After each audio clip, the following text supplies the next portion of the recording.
Hi guys, এসছি আজকে রাজা মার্কেটে, তাই তো? আচ্ছা, রাজা মার্কেটে এসছি, একটা কভার অর্ডার দিয়েছিলাম, মালটা সালা আসেনি এখন। কি করবো, এখনো আসেনি।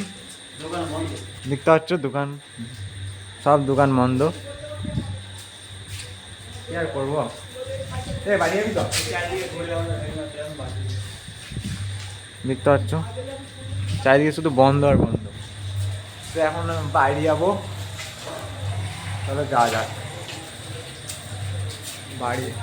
বাড়ি থেকে যাবি? বাস স্ট্যান্ড যাবি? চলো বাস স্ট্যান্ডে যাবি। আমাদের এখানে অবস্থা খারাপ, জল শুধু জল কাদা, এই অন্ধকার দেখতে পাচ্ছি না। গ্লাস টাফ করতে হবে, দেখতে পাচ্ছি এখানে প্রচুর কাদা, হাঁটতে পারছি না। গাইস কি করবো, আমরা দেখতে থাকো।